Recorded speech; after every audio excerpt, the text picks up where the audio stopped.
ശരിക്കും പറഞ്ഞു കഴിഞ്ഞാൽ ഒരു സിനിമയുടെ തന്നെ ഒരു ഷൂട്ടിങ്ങിന്റെ പിന്നിൽ നടക്കുന്ന കഥകൾ തന്നെ നമുക്ക് സിനിമയെക്കാളും കൂടുതൽ കേൾക്കാണ്ട് അത്രയധികം രസകരമായിട്ടുള്ള കാര്യങ്ങളായിരിക്കും. അപ്പൊ ഇത്രയും വർഷമുള്ള ഈ ഒരു സിനിമ ജീവിതത്തില് ഏറ്റവും രസകരമായിട്ടുള്ള ഒരു കാര്യം എപ്പോഴും പുറത്ത് പറയാൻ പറ്റുന്ന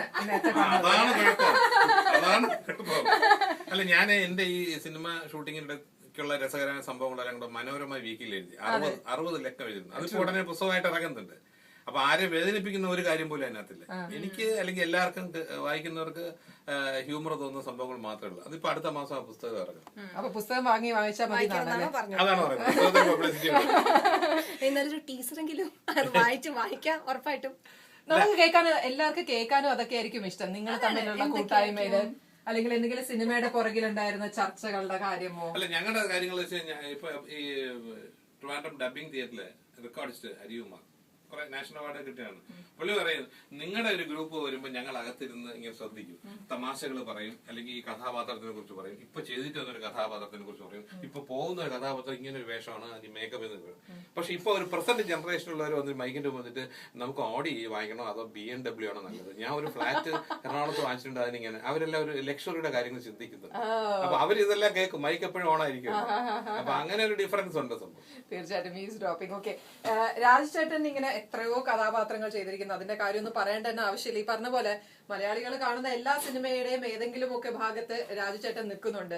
പക്ഷെ രാജുചേട്ടൻ ഇപ്പോഴും മനസ്സിൽ തങ്ങി നിൽക്കുന്ന കഥാപാത്രങ്ങൾ ഉണ്ടാവില്ല. ഇത് എല്ലാരും ചോദിക്കുന്ന ചോദ്യമാണെങ്കിലും ഞാനിപ്പോ ഈ കഴിഞ്ഞ 37 വർഷമായി സിനിമ വന്നിട്ട് 400ഓളം സിനിമകളിൽ അഭിനയിച്ചു.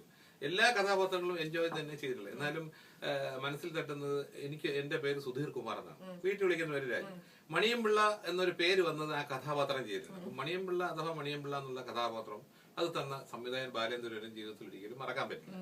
പിന്നെ പ്രിയന്റെ പടത്തിൽ ഞാൻ നായകനായിട്ട് അഭിനയിച്ചു ധീം തരികിടതോ, അതിലെ സ്വാമിയെ എനിക്ക് ഇഷ്ടമാണ്. പിന്നെ ജയരാജിന്റെ പൈതൃകം എന്നുള്ള സിനിമ ഇഷ്ടമാണ്. എന്തിനാ ഇപ്പൊ എല്ലാം ഇഷ്ടമാണ്. ഈ സെവൻസ് എന്നുള്ള ചിത്രത്തിലെ സുലൈമാൻ, നമ്മുടെ മിഥുൻ അഭിനയിച്ച സിനിമ, മിഥുനൊക്കെ ഇത്രയും വലിയ വില്ലാണ് ഞാൻ പടം കണ്ടത്. അപ്പൊ അതിനകത്ത് ഒരു ഫുട്ബോളുമായിട്ട് സുലൈമാൻ എന്ന കഥാപാത്രത്തിന് ഡയറക്റ്റ് ബന്ധമൊന്നും ഉണ്ടായിരുന്നില്ല ആ കഥാപാത്രത്തിന്. പക്ഷെ ഫുട്ബോൾ ഇഷ്ടപ്പെടുന്ന വ്യക്തിയാണോ?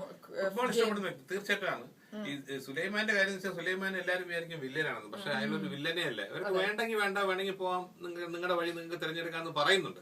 ഒരു സഹായിയാണ്. അതെ അതെ. മാത്രമല്ല സുലൈമാൻ മരിക്കുന്നതിന്റെ കാര്യത്തിൽ നമ്മൾ സിനിമ കണ്ടിട്ട് വന്നിവിടുന്നതിന്റെ ഒരു കൺഫ്യൂഷൻ ഉണ്ട്. ആക്ച്വലി സുലൈമാൻ മരിച്ചു കഴിഞ്ഞ് പിന്നെ അവിടെ വന്നിട്ട് അപ്പൊ ഇവിടെ എന്തോ ഒരു പ്രശ്നം, ഒരു ലൂപ്പ് ഹോൾ ഇല്ലേ എന്നൊക്കെ നമ്മൾ ആ സിനിമയുടെ കാര്യത്തെ കുറിച്ച് കാണിക്കുന്നുണ്ടല്ലോ. സുലൈമാനെ ആരാണ് എങ്ങനെയാണ് കൊന്നതെന്നൊക്കെ. കറക്റ്റ്. അതെ, തീർച്ചയായിട്ടും.